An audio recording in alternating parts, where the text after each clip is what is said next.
ماه نور و رحمت و غفران کجا هستی؟ بیا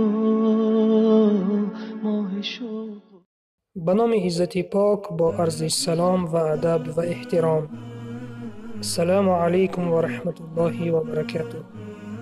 برادران، خواهران و مخلصان مدرسه حنفیه، اینک ماه شریف رمضان آمد. ماه مبارک، ماه مغفرت، ماه بخشش گناه ها، ماه طاعت و عبادت آمد و از فرصت استفاده برده همه شما را به این ماه مبارک تبریک و مبارکباد میگویم.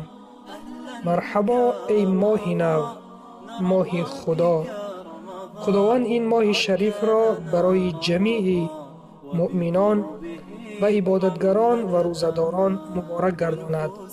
خداوند مهربان همه شما را از فضل و شرافت و سخاوت این ماه با نصیب گرداند و عبادت و دعا و درخواست نیکی همه شما را برآورده خیر گرداند و عاقبت همه شما را به خیر گرداند و در قیامت نصیب روضه فردوس اعلی بر همه شما نصیب گرداند.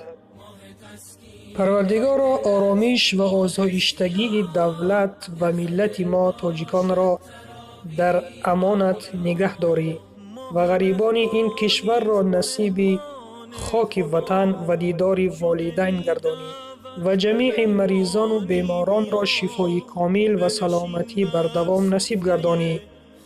خدای مهربان در دنیا امانی و در آخرت از نجات یافتگان ما را بگردانی.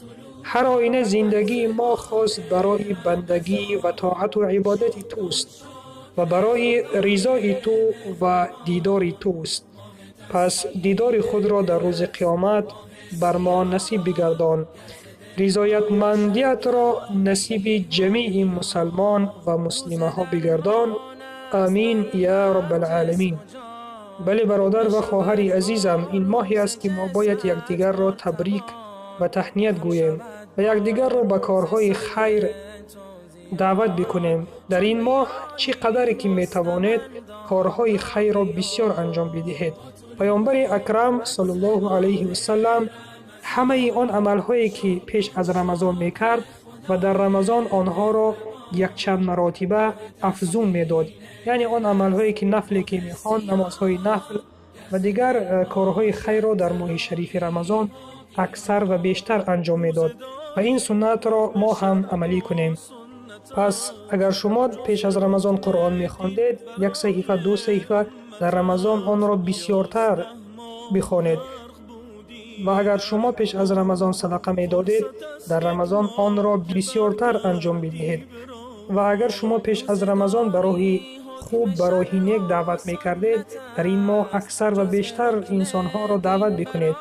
خلاصه همه آن عملهایی که شریعت اجازه داده است، امر معروف نهی منکر و دیگر عملها، در رمضان کوشش کنید که این عملها را بسیارتر انجام بدهید. و سلام بر آن شخصانی که راه هدایت را پیشه گرفتند.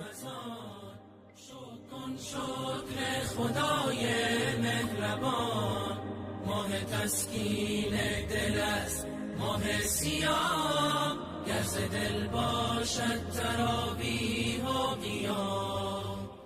ماه نور و رحمت و غفران کجا هستی؟